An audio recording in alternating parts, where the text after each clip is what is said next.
Hello, this is Simon from Film Stories. Thank you so much for listening to this Film Stories Podcast Network podcast. And thank you too to the lovely folks at Prop Store who have sponsored it.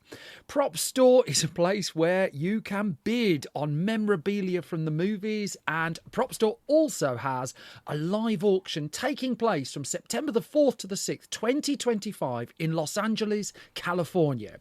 Now, don't know about you folks, I'm not in Los Angeles, California, so I'm instead I've already registered and I've been looking at the entire catalogue, which you can find at propstore.com. And boy, have I found some stuff to waste my pocket money on. Right, sit back for this. As well as stuff from Aliens, from Blade Runner, from Star Wars, all the classy stuff that I'm supposed to want. The thing I most want from this auction is a life-size, cable-controlled animatronic Emperor Penguin from Batman Returns.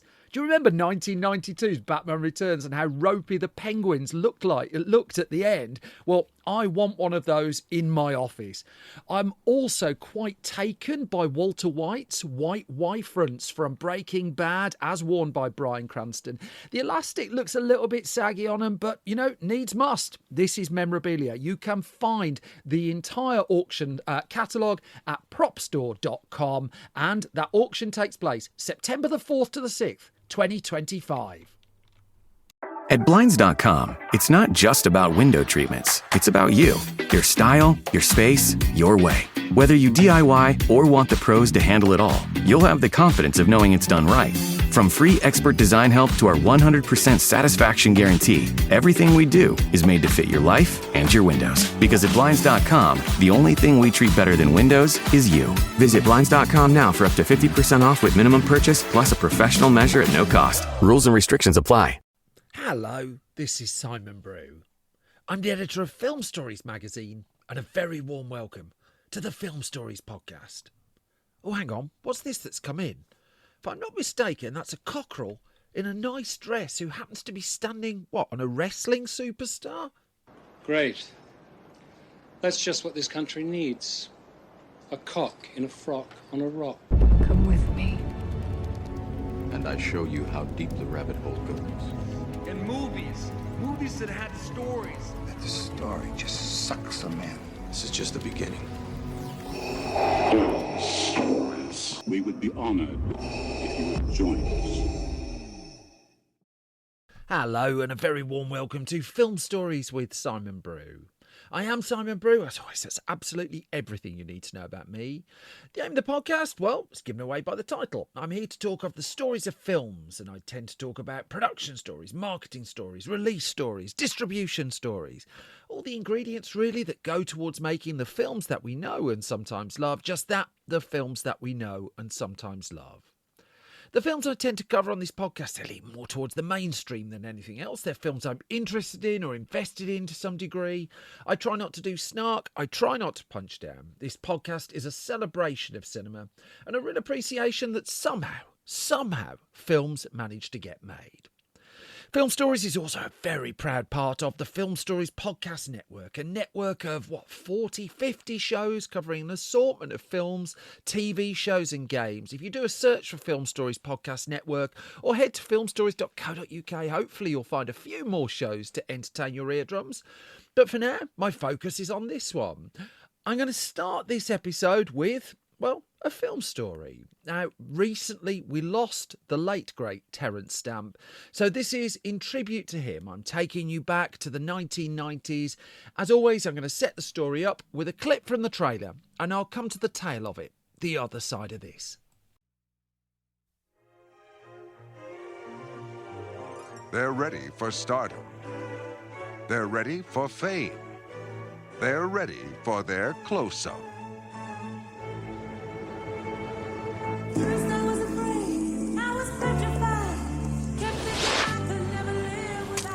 Come on, girls. Let's go shopping. This is the story of three hard-working guys. What kind of cabaret do you do? We dress up in women's clothes and parade around mouthing the words to other people's songs. Who are about to discover... Ta-da! Been asked to do a show out of town? How long is the run? 4 weeks.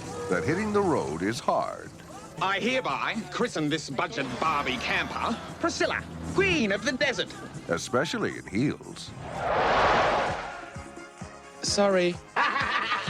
Along the way, they'll discover surprises, It's Gabardine! I haven't seen Gabardine for years! uncover secrets, Is it true that her real name's Ralph? I'm gonna smack his face so hard. and learn that with friends like these, How long have we been on the road? 4.5 hours. life's never a drag. It's a film that cost just over $1 million American dollars to make. It's a film that was hit by all sorts of logistical problems. A road movie going hundreds of miles across Australia with roles that, let's just say, would cause problems when it came to the casting side of it. The nature of the movie would cause problems when trying to use famous Australian landmarks. The turning point, someone had a brainwave. Why don't we send this to Terence Stamp?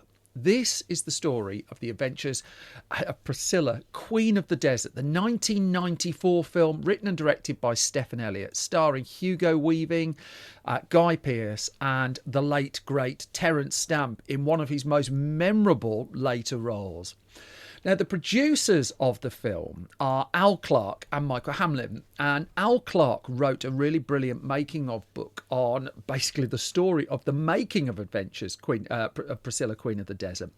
Now, if there are any other film nerds and film book nerds out there, there's a load of film books in the 90s that just aren't talked about much anymore, that are out of print, hard to track down. Put Al Clark into your bookshop of choice. Al, A-L, Clark, C-L-A-R-K. See if you can track a copy down. It's a bright, breezy read. I lean on it a lot in the telling of this story. I hugely recommend the book. And Al Clark came into the world of 20-something Stephen Elliott off the back of a film called Frauds, which was Elliott's debut as writer-director. It starred Phil Collins, so had a bit of a coup. That it had attracted Phil Collins to this Australian movie. I think it had been sold at the 91 Cannes Film Festival. It had come together, and it was around this time that Clark and Stephen Elliott just met and decided over time to be working together. Now, more recently, Cream magazine did an interview with Stephen Elliott, and he described the point of conception of Priscilla, Queen of the Desert, and he said, "I was 26 years old. I wrote the script in 2 weeks and honestly didn't have any expectations or particularly cared. I just said, you know what? It's only costing $1 million. Let's have a really good time making it. And the honest truth is, it will probably go straight to DVD." Well, quite. How wrong would he prove to be? And so, in terms of the fundraising, it was going to come together from a bunch of sources, and the film did go to the Cannes Film Festival to help with the fundraising. There was money put in by the Australian Film Board, which brought with it certain conditions over actors, which I'm going to come to shortly. And then Polygram Filmed Entertainment, a company no longer with us, Gramercy Entertainment, a network of funding that took in America and a tiny bit of Britain as well. And so the idea was, on this microscopic budget for what they were trying to do, they were going to make a film about these three people going across Australia in a bus. They were going to have to do it physically. This was a road movie across, well, beaten tracks a lot of the time in the Australian outback.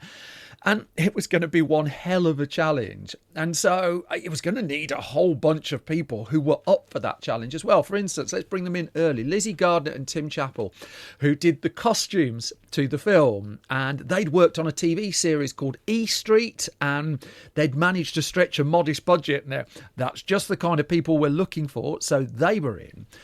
But also there were these three central roles, one transsexual and two drag queens. And the idea is the three of them are putting on their shows as they go across Australia. And in the 1990s, these weren't the roles that people were queuing up to take. And so casting was going to be a problem.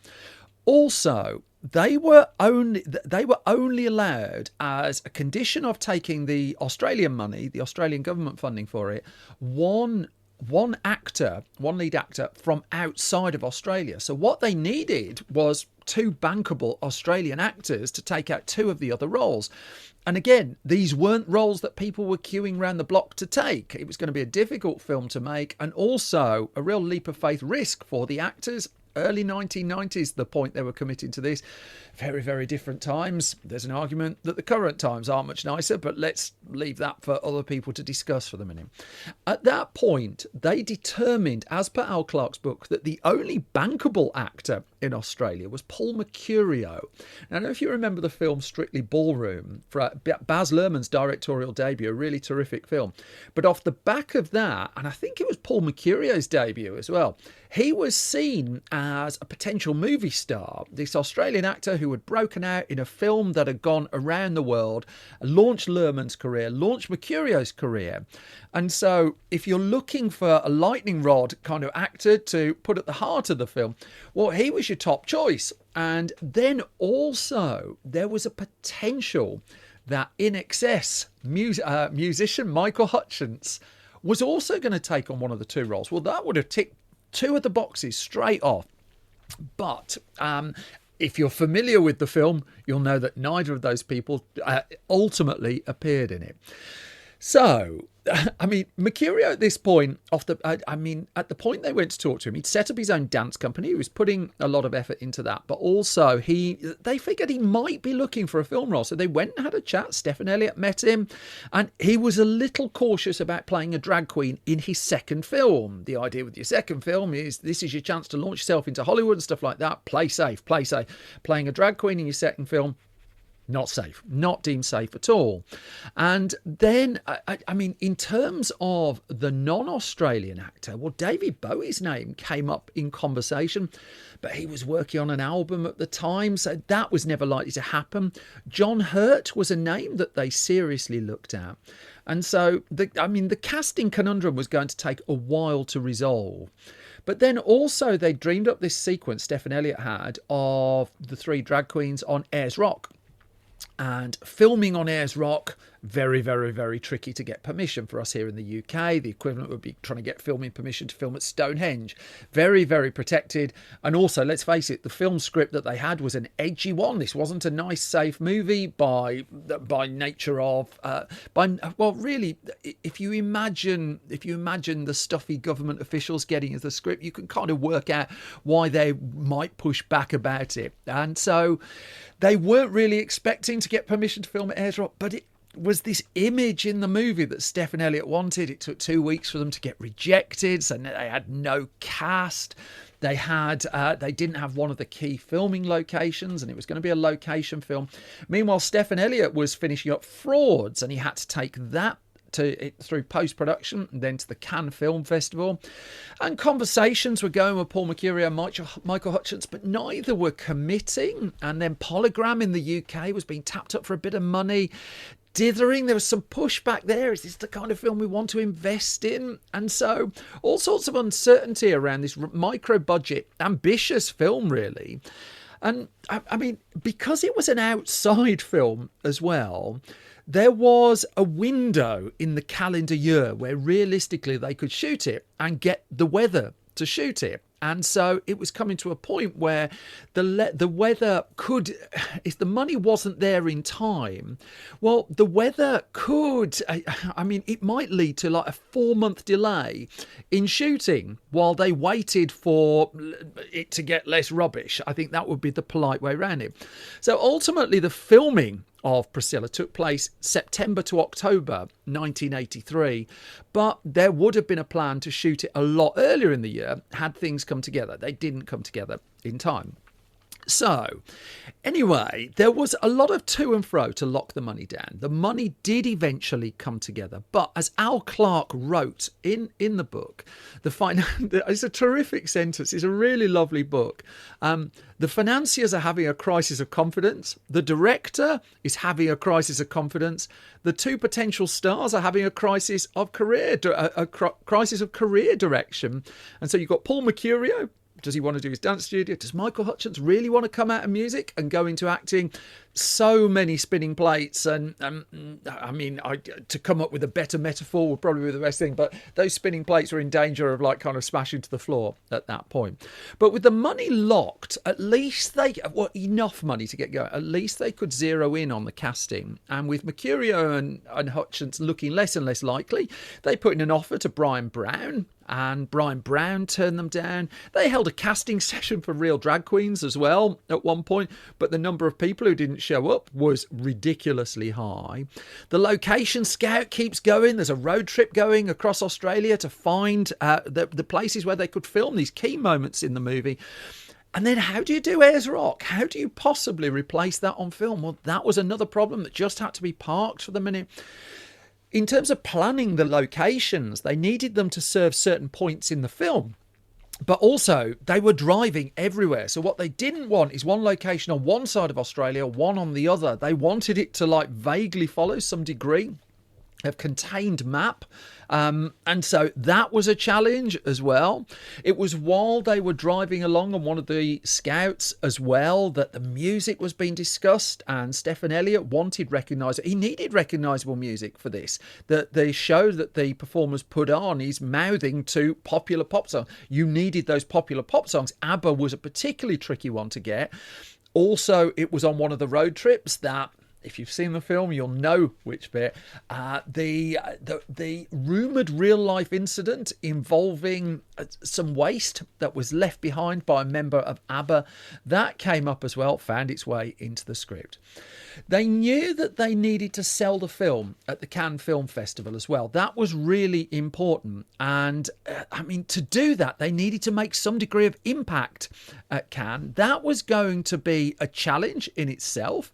And so, Stephen Elliott was due to open Frauds at the 93 Cannes Film Festival. And the idea was that they would also bang the drum and try and get the cast locked and try and get the funding, distribution, all the missing pieces locked at the 1993 Cannes Film Festival as well.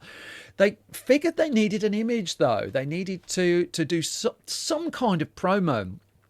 And so what happened was that Stephen Elliott, Al Clark and another member of the crew would squeeze into the dresses and swimsuit that they packed in the boot on one of the road trips where they were scouting locations. They get a passing stranger to take a photo of them on the side of held to the side of Alice Springs. So you can't tell who the people are. They're shot to some degree of silhouette, but as Clark noted in his book, the one guy just looks like a cameraman in a wedding dress, primarily because he was a cameraman in a wedding dress. But the image was enough. And so in May of 93, it was off to the Cannes Film Festival, and they did hire a drag performer to go into one of the posh industry things at one point, just try and make a splash there. But they had this image. They had a really beautiful image as well that they could sell the idea of the film off the back of. The idea then was you hope that Frauds goes down really well, and there's a queue of people wanting to work with Stephen Elliott. So all these variables coming in. But then also there's this crucial role of the older one of the three, the transsexual Bernadette. And they had a brainwave. What about Tony Curtis? Remember Some Like It Hot? Curtis was 68 at this point, and it was quite tricky to take someone on a road trip across Australia at the age of 68, but he was interested. He did have a condition of taking the movie on, that he wouldn't sleep in a tent. He actually wanted like a bed in a place, not a massively unreasonable condition. But then after talking about it for a little while, it just went quiet and the trail went cold. And what the producers, what Stephen Elliott were aware of was it's the kind of role that actors talk about and then they go away and think about and get a little bit scared by it. I don't know if that was the case with Tony Curtis, or for whatever reason, he didn't pursue it. An offer went to John Cleese. Would he be interested? No, John Cleese wasn't interested. So then Rupert Everett came into the frame, and Everett was certainly interested, and they were looking to chat with him more about that at the Cannes Film Festival. And then they decided to add into the mix Jason Donovan. Now, Jason Donovan at this stage was, he'd become a star in Australia and the UK off the back of the soap opera Neighbours, also become a music star off the back of that show as well. He'd sued a magazine called The Face over, he sued them for libel, I think it was, over an article that suggested that he was gay. And it was a very infamous story at the time. And so was he really contextually at that point in time the right person for this? Now, Donovan has since gone on tours around playing Frankenfurter in the Rocky Horror Show, on stage. But at this point, with that legal action still fresh or still happening at that point, would this have been the time to take on? Well, he was interested in a meeting. So Rupert Everett met them and loved the script, but Everett was said, according to Al Clark, not to be particularly keen on Jason Donovan as a co-star. And Everett had an offer from an Italian film as well as the offer to do Priscilla, Queen of the Desert. And so he agreed to meet the Priscilla filmmakers before he made his choice, and he agreed to meet Jason Donovan as well. So it takes a few days at Cannes to arrange this, but then Donovan doesn't show at the meeting. And I mean, by the sounds of it, he'd gone the wrong way. There'd been like a mix-up somewhere along the line. And so it isn't until a little bit later that the two actors are face to face, and it becomes fairly clear, fairly early, that the two of them aren't clicking. This isn't happening. There's something.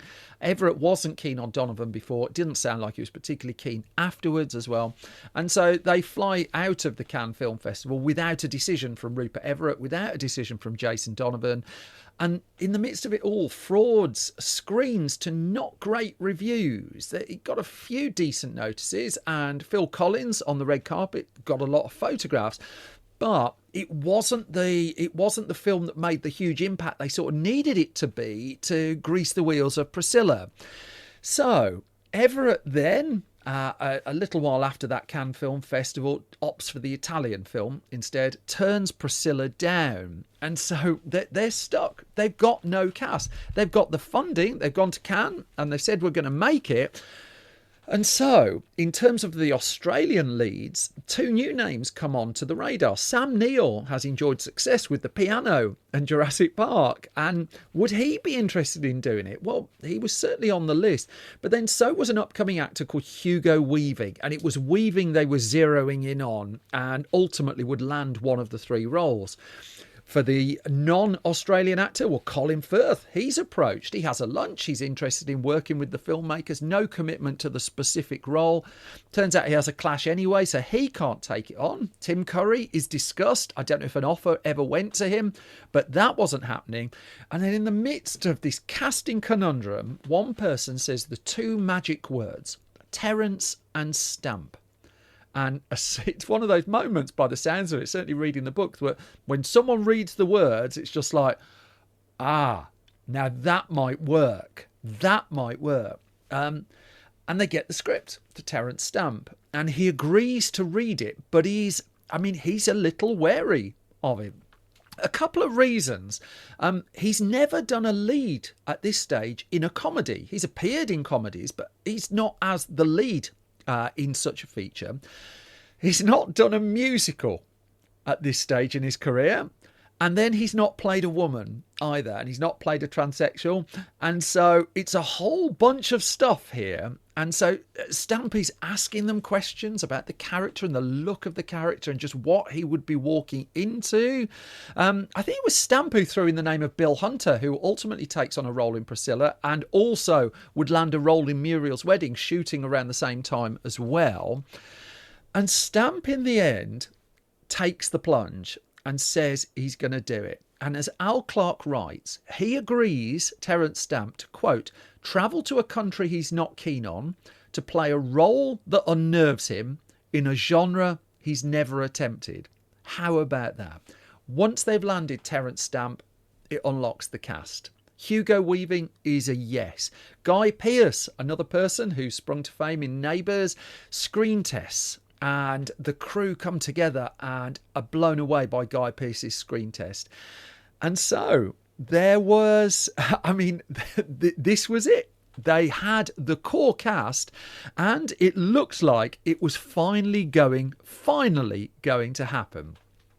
So then, We then move on to the Ayers Rock problem again. And this was solved in the end by a man called Andrew Saw. Because now the film was going to shoot. They in fact, they were a couple of months away from shooting as well. And he was dating, if you go right the way back to the start, the costume geniuses on this film were Lizzie Gardner and Tim Chappell. And this guy was dating Lizzie Chappell at the time. And he suggested, if you can't get Ayers Rock, and they were trying, but they weren't going to get Ayers Rock, why don't you go and have a look at this place, Kings Canyon, just to the northeast of Ayers Rock, and it's added to the agenda for the next location scout. And so they go and look at it and just like, yeah, we can make this work. Rehearsals and costume fittings are starting to slowly get underway as well, and the song clearances are moving too. Polygram putting in the money, which should help. Polygram being a music company as much as a film one, in fact more of a music company at this point. And then in the midst of it all, they find the title character as well. They find this bus, Priscilla, and so it's starting to come together. By August the 26th, 1993, Terence Stamp flies in around 3 weeks ahead of the start of filming. And he's doing rehearsal work, and by the point he's flown in, thanks again to Al Clark, Stamp has had a full body wax, and he's had his nipple hair pulled out with tweezers, as have I, ahead of recording of this particular story. Stamp had also gone out and sung in public for the first time, something that unnerved him. He'd been reading relevant books about sex changes. He was doing his research. He was putting in the work. And then the core three come together and they've got to work on screen. And so they decide for Hugo Weaving, Guy Pearce and Terence Stamp, they're going to have a night out. They're going to go out to a bar, then they're going to go to a club, they're going to watch a drag performance, and over the course of this night, they're going to work their characters out, which is how it happened. And again, there's a lovely bit in the book where on the way out of the hotel to go to the club, Terence Stamp explains to the receptionist that he's researching a new film role and he might come back in a dress. And the receptionist, here's the line, yeah, she says with a dismissive shrug, that's what they all say. The filming of Priscilla, Queen of the Desert, finally happened. It began September the 13th, 1993. They had 6 weeks to get this. It got off to like a really difficult start. The second assistant director gets measles. Well, the second assistant director has been in contact with loads of people. They're going to have a measles epidemic at the start of shooting. It turned out not to be. That's just one of the little things that can derail a film. Then there's the art department runner's car is broken into and all sorts of little things like that. But shooting begins in Sydney. That's where it starts. So there's a list of all the places that they shot this. And they went to Erkinville, Mundy Plains Lookout. They went to Alice Springs, Kings Canyon. And I mean, the number of locations is gigantic. For this gigantic Sydney Opera House in there as well, of course. Starts in Sydney though. In fact, they shoot the start of the film right at the start, the opening credits, and a couple of technical hurdles they need to overcome, and then the road trip begins. And well, the road trip challenge is partly that the weather is so variable during the 6 weeks that they're filming. They get days where it's really windy, days where there's loads of rain, days where it's just sometimes really, really hot. And here they are in this bus, absolutely sweaty. A really tricky film to make. And Al Clark talks about the day in particular that Terence Stamp got over his fear factor of the movie.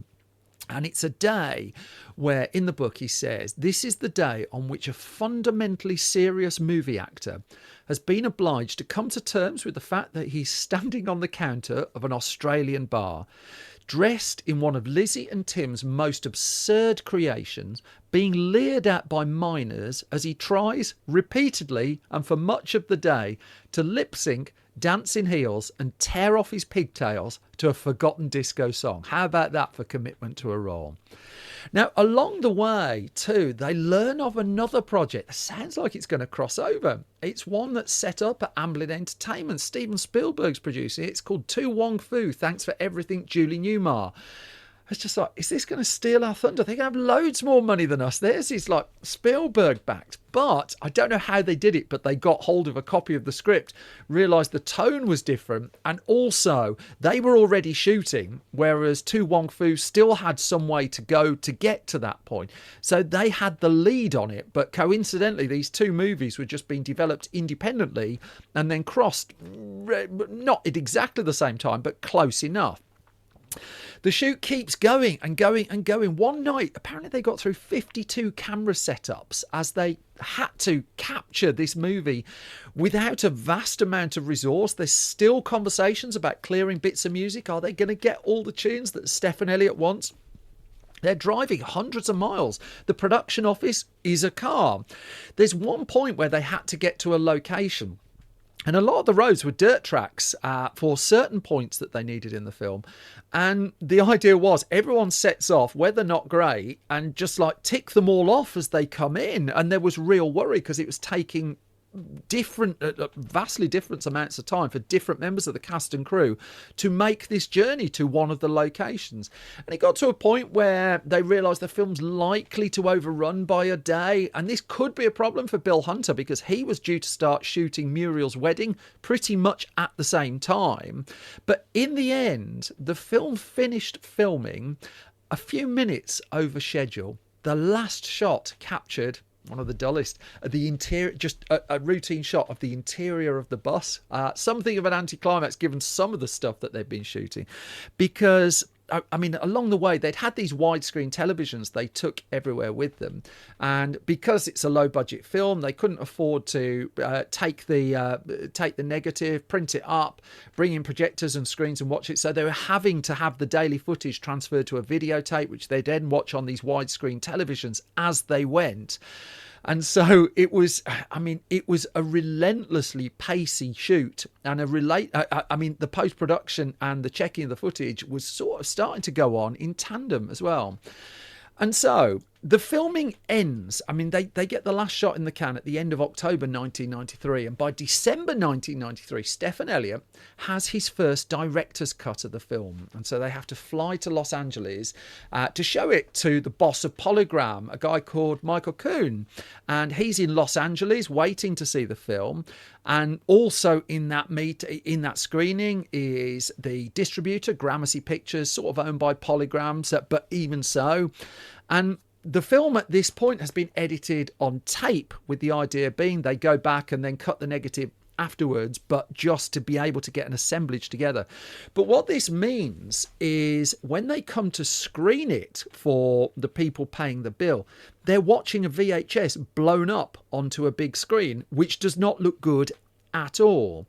And I mean, throughout the film, they've been talking about visual references for the movie. I mean, if you've seen the film, you'll know some of the shots are absolutely beautiful. And visual references come up like Lawrence of Arabia, Once Upon a Time in the West. In fact, the nickname for the film at one point was Florence of Arabia.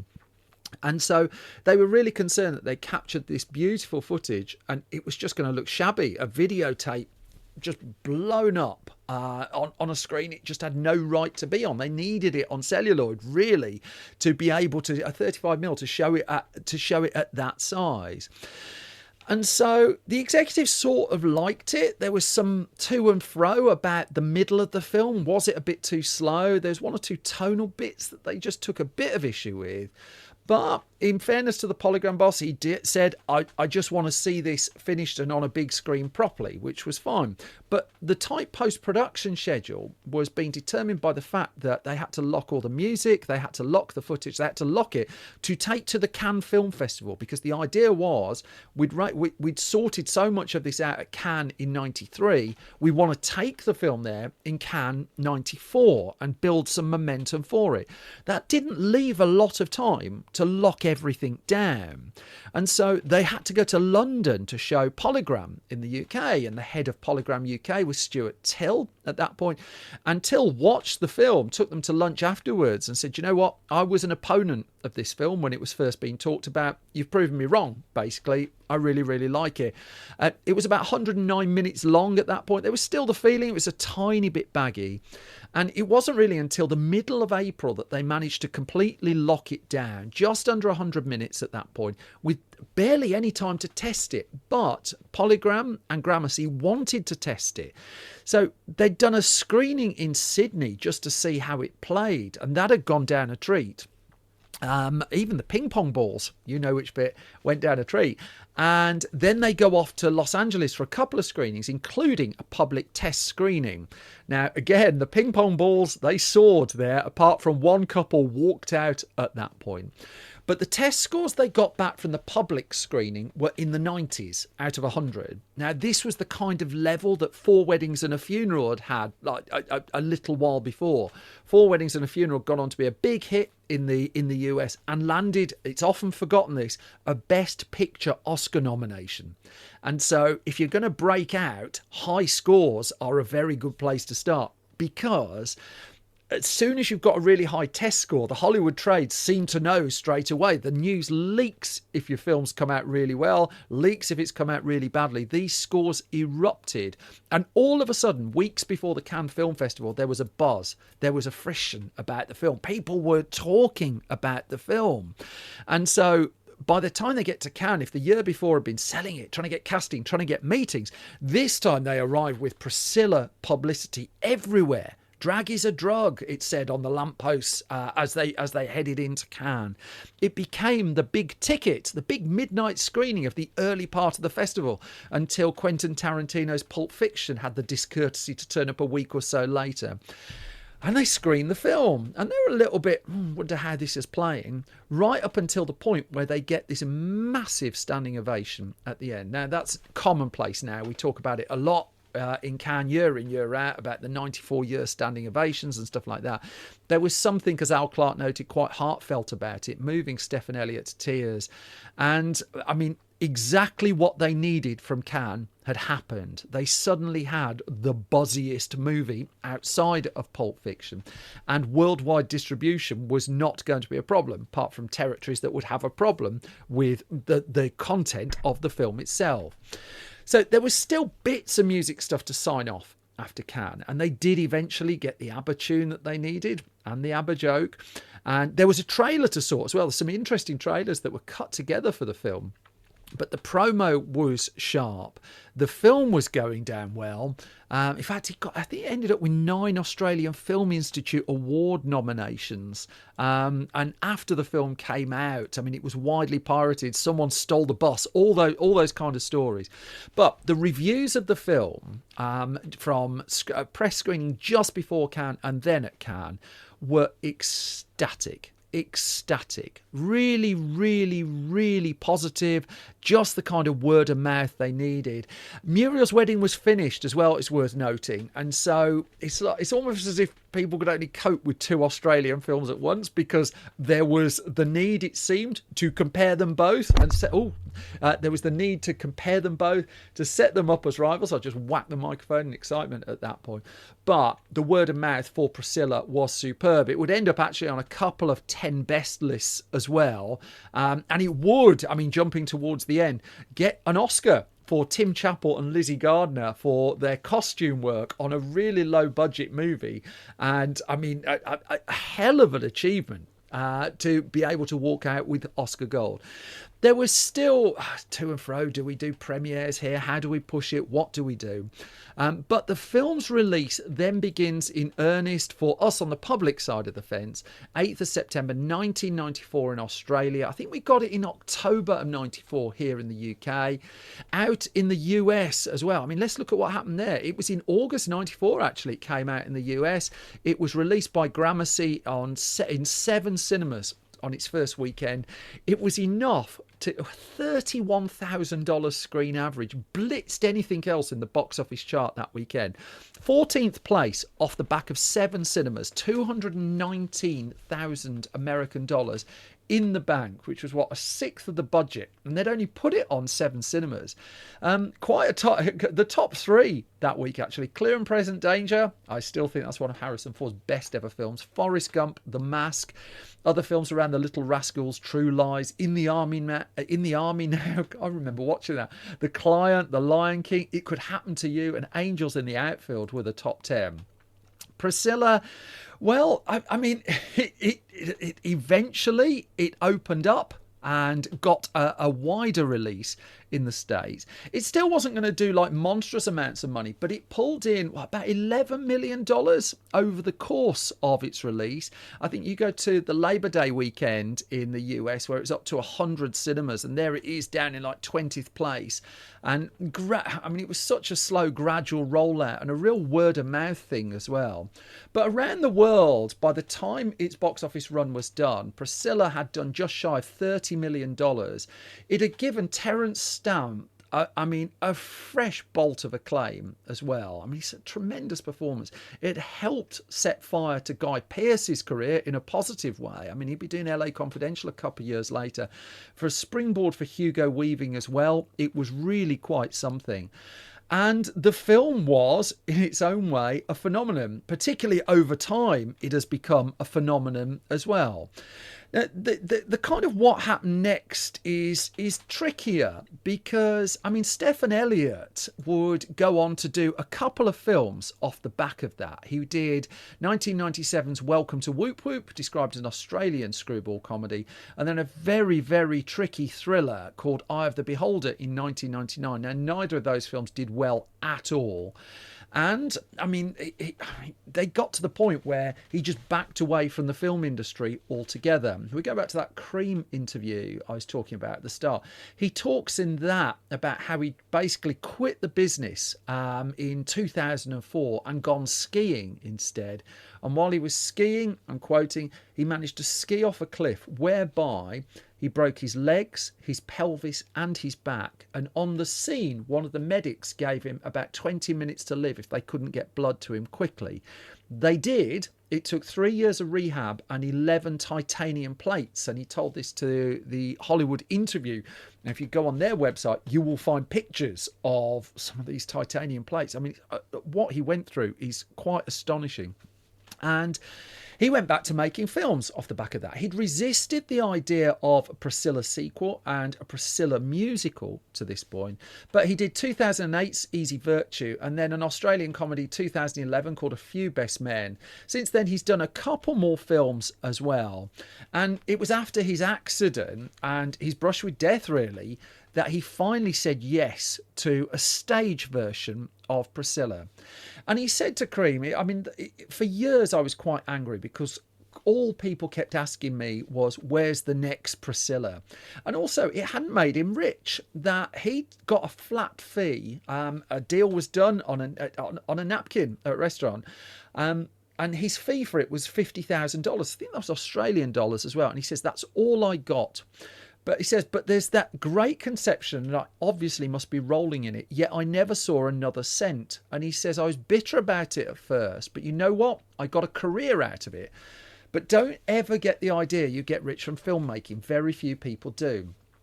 What he has had is lots of people come up to him over the ensuing decades talking about how it's helped them come out and that just the sheer visibility of the film was like a beacon. Priscilla really stood out a mile in the 1990s. The cultural significance of it is quite something. And the musical would happen as well. And so, its life just carried on right through to 2024. And in 2024, Stephen Elliott announced that he was working on, finally, a sequel, The Adventures of Priscilla, Queen of the Desert 2. And the idea was that Hugo Weaving, Guy Pearce and Terence Stamp would reprise their roles. Terence Stamp had agreed to do it a few years before. It had just been busy, a very, very busy time. And in August of 2025, just as this has been recorded, we've just lost Terence Stamp at the age of 87. And so clearly the sequel isn't going to happen. But also, it was really interesting after Stamp's passing, the kind of roles that were being brought up, because there was all the classic stuff that brought him to fame in the first place. There's a lot of love for Steven Soderbergh's The Limey as well. What a performance that is. But you go to The Adventures of Priscilla, Queen of the Desert, and just the risk. And it is a superb performance in a film full of joyful performances as well. The film keeps going. There's a 4K version of it on that's in 2024 that was doing the rounds as well. There's there's documentaries that have been made about it, but also people just keep watching it. They're watching it on stage, they're watching it on film, and I hope Stephen Elliott, we're only getting $50,000 for it, just feels like bizarre to me. I hope he feels like kind of the significance and the weight of what he's done. And Al Clark's book, can't recommend it enough. Rest in peace, Terence Stamp. Choosing a bottled Starbucks Frappuccino drink that's all flavor and just 100 calories? Easy. Choosing between creamy vanilla, double chocolate, and sea salt caramel flavors? A little harder. Try the delicious new Starbucks Frappuccino light drinks. Look for them wherever you buy groceries. Start with Starbucks coffee. Chronic migraine, 15 or more headache days a month, each lasting 4 hours or more, can make me feel like a spectator in my own life. Botox, onabotulinum toxin A, prevents headaches in adults with chronic migraine. It's not for those with 14 or fewer headache days a month. It's the #1 prescribed branded chronic migraine preventive treatment. Prescription Botox is injected by your doctor. Effects of Botox may spread hours to weeks after injection, causing serious symptoms. Alert your doctor right away, as difficulty swallowing, speaking, breathing, eye problems, or muscle weakness can be signs of a life-threatening condition. Patients with these conditions before injection are at highest risk. Side effects may include allergic reactions, neck and injection site pain, fatigue, and headache. Allergic reactions can include rash, welts, asthma symptoms, and dizziness. Don't receive Botox if there's a skin infection. Tell your doctor your medical history, muscle or nerve conditions, including ALS, Lou Gehrig's disease, myasthenia gravis or Lambert-Eaton syndrome, and medications, including botulinum toxins, as these may increase the risk of serious side effects. Why wait? Ask your doctor, visit BotoxChronicMigraine.com, or call 1-800-44-BOTOX to learn more. And that brings me to the halfway point of this latest episode of Film Stories. As always, thank you so much for listening, and thank you for your time. This is the bit where I do a few parish notices because I've got a bunch of stuff coming up. I've got live events, first and foremost, on the 12th of September in Birmingham here in the UK. I'm hosting an evening with Mark Kermode and Jenny Nelson talking about their new book. That takes place at the Midlands Arts Centre. Then on the 17th of September, it is my quarterly Movie Geek live show, or Film Stories Live. I think I've changed the name. It's 90 minutes of me nerding on about movies with some movie guests as well. Tickets for both of these are on sale now at macbirmingham.co.uk. That's macbirmingham.co.uk. Just search for Film Stories there and you'll find both shows and tickets available. Then just a request really, if you like this podcast and don't mind supporting it, it is an independent and thus its lifeblood is recommendations and people passing on the word. If you can subscribe at your podcast home of choice, that doesn't cost you a thing, is much appreciated. If you can leave ideally a hugely positive review as well, doesn't cost you a thing and is much appreciated. If you go to patreon.com/SimonBrew, that does cost you a thing, but you get the podcast early and ad-free pretty much every time, and you find out what I'm up to behind the scenes. You can join in the discussion boards there as well. Thank you to everybody who supports me. It is much appreciated. There are print magazines as well, which you'll find at store.filmstories.co.uk. But I want to get to the second half of this episode, so I'm going to wrap up my parish notices, because for the second half I'm bringing in a filmmaker to talk about their latest release with a bit of their body of work. So I'm delighted to be joined by Jay Roach, who is the director of The Roses, which is in UK cinemas from the 29th of August 2025, but also of films like the Austin Powers trilogy, Meet the Parents, Recount, and Bombshell as well, and just a bunch of stuff that we're going to talk about in this interview. He also nearly directed The Hitch-Hiker's Guide to the Galaxy, which comes up towards the end of this chat, but I think most of it's pretty self-explanatory, so I'm going to set it up with a clip from the trailer of The Roses. You'll hear my chat with director Jay Roach the other side of this. For you, dear, I'd do anything. I do believe that's true. It really is. Theo Rose, my favorite architect. How's married life? The kids are amazing. We're going to the beach! All right, don't drown. Ivy, it's a monster success. Would you do a photo shoot for New York Magazine? Nude? I don't think so. Well, I'll do it anyway. But you are still a failure. You got fired. Fired? I sense trouble. How was your day? The neighbor's dog shat in the laundry. The kids have got knit together. My left eye's twitching. More champagne for me, please. If you need a shoulder or an inner thigh to lean on. What? I'm kidding. A very big hello to Jay Roach. How are you? Are you well? I'm good. I'm good. It's nice to be back in London. Yes, you shot this California-based film in the UK. Yeah. I mean, you shoot in Devon or Cornwall or something like that. South Devon, a town called Salcombe, which you probably know about. Of it. Yeah. Yeah. They do nice rock there. It's really, it was gorgeous, and we're getting away with it. People have actually complimented us on how great Northern California looks. I'm like, yeah, it's actually in England. You've just summed up my curriculum vitae, the getting away with it. That. Can I just use one of my minutes up front just to acknowledge for those listening that Mystery Alaska is an under-the-radar film these days. And it's rare in this era for a film from the 1990s to A, still be available on DVD, and B, available to purchase on streaming platforms as well. Oh, I'm so glad to hear that. Well, I should draw your attention to the fact that the modern-day DVD covers have gone a bit dodgy. There's a very odd one of people who look like they're doing fruity things under some ice, which looks dangerous to me. But I mean, it's God. weird. You should look them up. Oh, that is weird.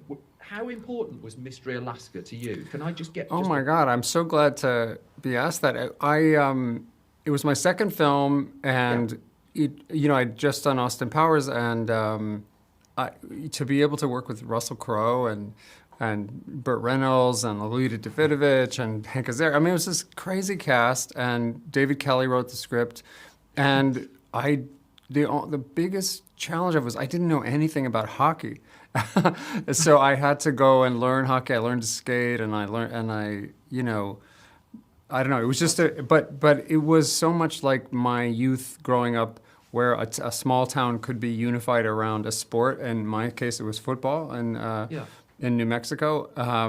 And so I understood what David was going for, which is just that the sport was almost like a religion to the town.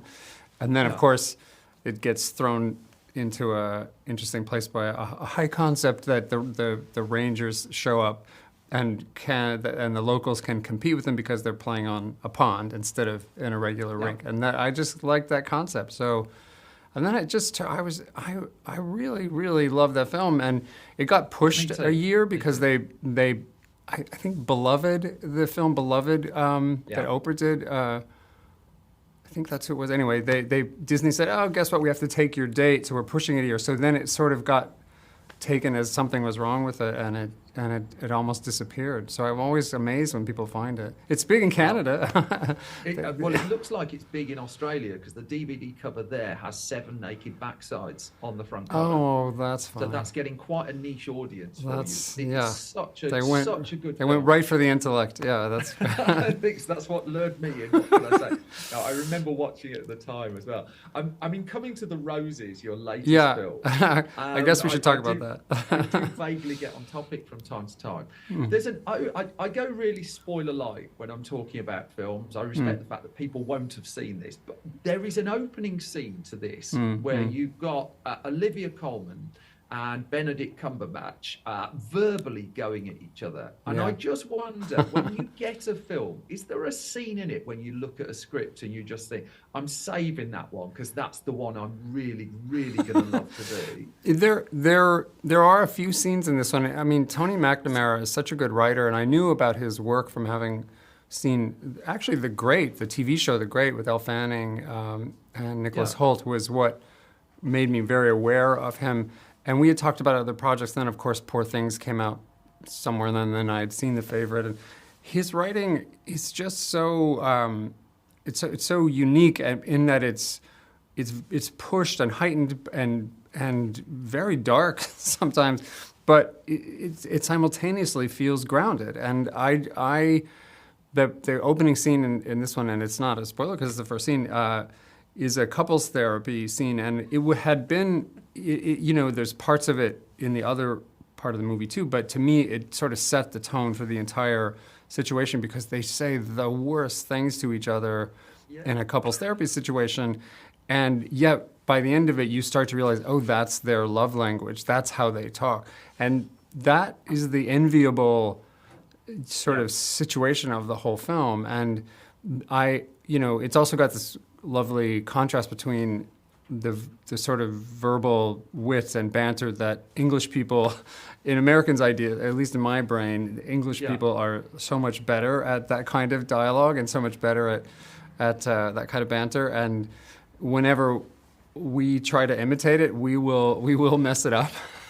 Thank you so much. And that's viciousness. I wrote down. Then that's what I loved about that opening scene is the therapist doesn't get it, and that's the lovely Belinda, Bramala, who's just so good she was in The Great, and she's Tony's wife, but she's just like an amazing actress. So she gave that audience rep kind of point of view. But then the other scene that I fell for in the script that I couldn't wait to shoot was the dinner scene. There's a long dinner scene where some of that American envy of the British people comes into play again. But it's also one of the darkest scenes in the whole movie, and they're all just stuck around that dinner table, trying to go along and get along. And I that was the scene I couldn't wait to shoot, because I love people always say they're hard. They are hard to figure out how to, cover and edit together, but there's nothing more enjoyable than having that quality of actors, around one table and just stuck there for a couple of days. That was pure joy, and it's a great scene. That one scene was 3-4 days. Yeah, it took a little while to shoot it. Yeah. Yeah, I think it might have been. Like 3 days. Yeah, so that's that. There's so many in the script. It was a really good script, and it was clearly very different from the original film, which I liked very much. I'm a huge Danny DeVito fan, but the way he wrote that script, I was like, I'm in. This is great. It was so divested from that. I didn't even have a question on it. Yeah. To be honest, it wasn't. It was. I mean, we've just got a How to Train Your Dragon film coming out, for instance. That's very close to the one before. This just struck me as separate. It is separate. I really agree with you. You gave an interview a long time ago where you described how, as a filmmaker, you like the shape of the box, was how you put it, that you like limits on what you're doing. And I was reading, for instance, on Dinner for Schmucks, you had 55 days to do that because that was Steve Carell's gap between seasons of The Office. Yeah. On Recount, you were given, 40 days to shoot? Wow, thanks for doing the research. 200 scenes or something like that. Yeah, that was hard. What was, for want of a better way of putting it, what was the shape of the box on the roses? What were the restraints you were pushing against that you enjoyed pushing against? That's like a really good question. Thank you for doing the research on that. It was a similar shoot period, about 40 days, and it was challenging to shoot it here in the UK. We were chasing weather a little more, and we were, we filmed interiors at Pinewood, and we built the big house that becomes a big character in the story. In comedy, I always crave just as many takes as I can get to play, to give the actors chances just try the scripted version and then try something that's a little crazy, or shift the tone on a few takes and just go. And we used to get 55 or 60 days to do comedy, sometimes more, and you could play a lot more. It worked out though. These actors were so on it, and they were. I found this one. The first film I did that was under a lot of pressure was Recount, which I did, as you say, in 40 days. And I went, this is going to be impossible. I was so just scared and sad when we started the production, thinking, I don't know how to do this. The cast, when they're really on it, step up and just double their pace to be able to get it all done. And on this film, we did get those takes. The crew hustled. Everyone was scrambling to make sure we got the takes and to protect the time that the actors needed to do all their stuff. And even Andy Samberg and Kate McKinnon. I mean, it was a very tightly scripted situation. We mostly stuck to the script, but they always would say, just roll one and I'll play, and they would do 10 versions of a line, or and so that's how we coped with it. The actors just made it work. It was incredible at that pace. I've been reading a lot about Dan Gilroy's film Nightcrawler, of late. And Nightcrawler was, 27-day shoot. Yeah. And about 10 times the number of setups that they had to do in that point. Yeah. And it's interesting because there's an unlikely, perhaps, parallel here, just in terms of you knew what you were going into going in. You set the foundation of it, and they got to a point where you had to say when and move on. Is it that kind of ethos where everyone kind of buys into it from day one? That's it. I mean, everybody sort of knows what the day is going to be like, and I had such a great AD and a great crew generally, but Jess Laws was our first AD and just really had it mapped out and a very, almost like militaristic, think of like, here's what will be here and here's what will be here. And we couldn't, the schedules were so tight on the actors. Andy Samberg had to fly in and out, and there was a bunch of people whose schedules just were not flexible, not just because of their pressures on them, and there was no missing a day. There was no missing an hour, without really jeopardizing what we were up to, and they were just on it. And I now kind of like that speed. I sort of prefer going fast because there's an energy and a momentum, and in comedy, that level of suspense they're feeling and trying to just get it and be as funny as they can. I think the audience enjoys the high wire act of that, and it's it's just a run and gun thing. It's really exciting. Are you a filmmaker now who's also, and I've spoken to Paul Feig about this a little bit, you're actively searching for projects ready to go or in a good shape?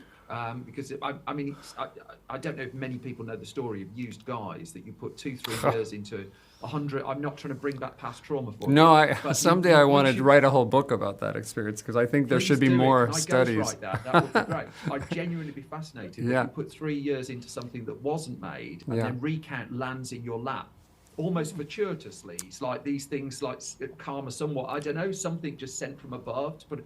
But how crucial is it now, once you've been through that experience, that you look at a script and think, actually, I can get this movie in 6 to 12 months? First of all, I don't have to write a memoir. You've got it all down. I don't know how you found all these details about what I've been through. I really appreciate it. Jay Roach, that's what it is. I really appreciate that. It's always a mixture of both.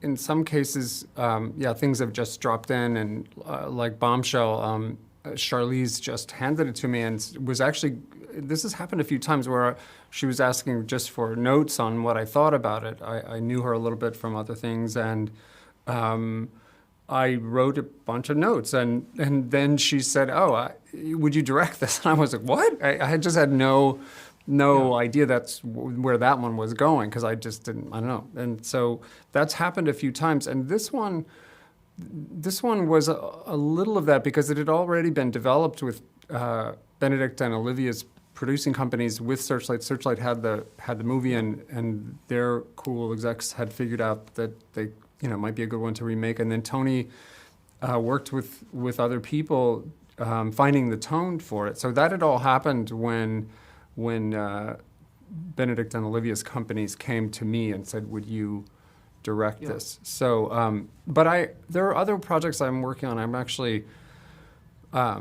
working right now on something that's much more personal and much more. I mean, it's a political thing, but it's much more coming from something that I've want to do and that I've come up with. So, it varies. I've developed an awful lot. I still have a deal at HBO, and I develop a lot of stuff there.